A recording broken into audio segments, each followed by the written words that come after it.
She took my fiancé, so I exposed her at the wedding, and no one get the wait. I was supposed to be the one in the white dress. Instead, I was a guest at my own wedding, watching my sister marry the man who just weeks ago was my fiancé. They thought I'd come to quietly watch them celebrate their betrayal. They had no idea I brought a wedding gift of my own, the truth. My story with Marcus wasn't some whirlwind romance. It was a slow burn, built brick by brick over 5 years. We met in college and built a life together. We were that couple, the one everyone believed in. When he proposed, it felt less like a question and more like, of course. And when I asked my younger sister, Natalie, to be my maid of honor, it was the most natural thing in the world. She was my only sister, my best friend. I trusted her with everything.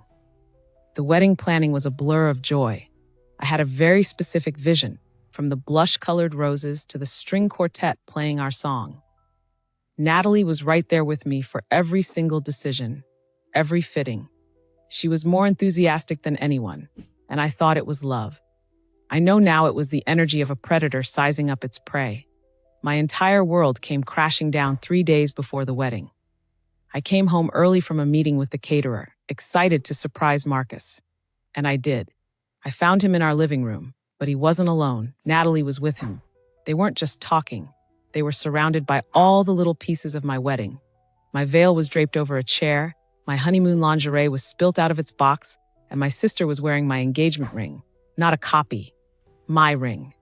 There wasn't a flicker of shame in her eyes, just this chilling, triumphant look. Marcus, my Marcus, couldn't even look at me. He just stared at the floor like a coward. It was Natalie who spoke, her voice laced with a cruelty I'd never heard. She told me this wasn't a mistake. She said it wasn't cheating since she was always the preferred love.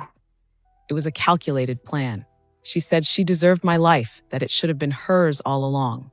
She was the golden child who always got what she wanted, and she had decided she wanted my future. When my parents found out, they didn't rush to my side. They rushed to control the damage. They weren't begging for me to be okay. They were begging me to be quiet. Think of the family, Sarah, my mother pleaded. Don't make a scene.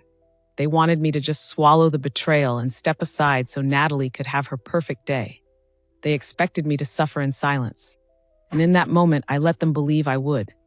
The first 24 hours were a hollowed-out void. I didn't scream or cry in front of them. I just went quiet. A deep, cold calm settled over me. They mistook my silence for weakness, for defeat. It was the furthest thing from it. It was the quiet of a storm gathering force. I agreed to their terms. I told them I wouldn't stand in Natalie's way. I even told her I'd attend the wedding to show there were no hard feelings. The look of smug relief on her face was almost enough to make me snap, but I held it together. Her arrogance would be my greatest weapon. I told her I needed the guest list, spinning some story about sending a note to thank everyone for their gifts. Believing I was utterly broken, she handed it over without a second thought. An Excel spreadsheet with the name and phone number of every single person who was about to watch her steal my life. For the next few weeks, I became a detective in the wreckage of my life. I was meticulous. I went through old phone records and cloud backups, and the evidence was all there. Months of secret texts filled with their private jokes at my expense. Photos they'd taken on days Marcus told me he was working late. I even found a video Natalie had sent him of her trying on my wedding dress, spinning around in my bedroom while I was out planning her bridal shower. The caption read, "A little practice for the main event." My plan had 2 parts. First, I went after their wallets. I contacted every vendor and the venue.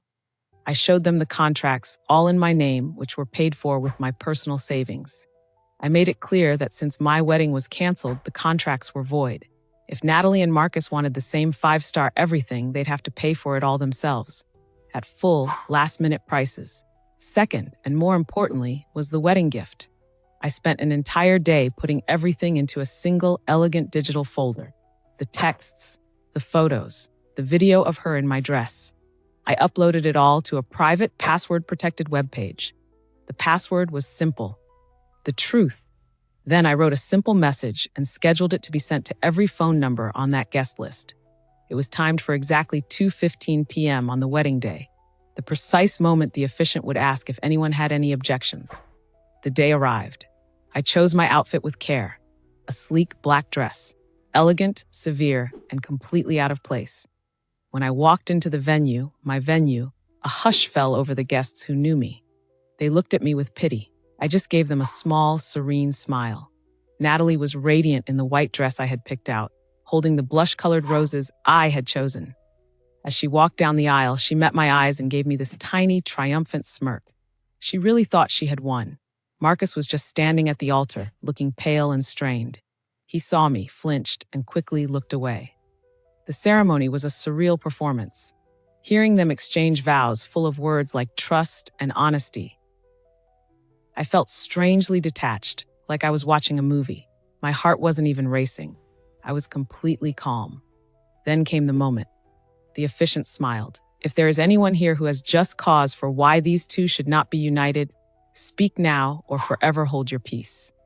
A heavy silence filled the room. I let it hang there for a beat, then another. Natalie was staring straight ahead, a perfect picture of bridal bliss. I stood up, every single head turned towards me. You could hear the collective gasp. My mother shot me a look of pure panic. My father looked horrified. Natalie's face, for the first time, showed a flicker of fear. I don't have an objection, I said, my voice clear and steady. I have a gift. Right on cue, a soft chime rippled through the room. Then another and another. It was the sound of 100 phones getting a text at the exact same time. Confused, guests pulled out their devices. I watched their faces twist from puzzlement to shock, then from shock to disgust. Whispers erupted, growing into a roar of outrage. People were standing up, looking from their phones to the couple at the altar. I saw one of my aunts gasp and show her phone to the person next to her. On the screen was the crystal-clear image of Natalie wearing my wedding dress. I raised my voice just enough to be heard over the chaos. The password is the truth, I announced. A gift from the maid of honor. In those files, you'll find the real story, the months of lies, the love letters they wrote while planning my wedding. I turned my gaze to Natalie. Her face had crumbled. The triumphant bride was gone, replaced by a panicked, cornered animal. Marcus was just gaping, trembling. The wedding wasn't just interrupted, it was incinerated. Guests were leaving in droves, shaking their heads in dismay. I could hear my uncle yelling at my father. I saw Marcus's mother sobbing. I didn't stay to watch the rest of it. With my head held high, I turned and walked out of that room, leaving the smoking ruins of their lies behind me. I didn't feel vengeful. I didn't even feel happy. I felt free. My life after that day wasn't about them anymore. It was about me. Their relationship, built on a toxic foundation, eventually imploded under the social fallout. My own family was fractured, the trust shattered beyond repair. My story didn't end with their ruin. That's where it began. I went to therapy, not just for the fiancé who betrayed me, but for the deeper pain of a sister who did. I learned to set boundaries. I poured myself into my career and built a life that was truly mine. I knew my worth was never tied to a man or a marriage, but to my own strength. Years later, I met someone new. Someone kind and honest who knows my story and loves me despite my scars and the resilience they represent. Natalie has tried to reach out a few times with weak apologies that smell more like self-pity than remorse. I'm polite, but I keep my distance. Forgiveness, I've learned, is for my own peace. It doesn't require reconciliation. I took my story back that day, not with rage, but with truth. And in doing so, I gave myself my own future. If you enjoyed this story about reclaiming your power, make sure to like and subscribe. And if you have a story of your own, I'd love to read it in the comments below. You never know who you might inspire.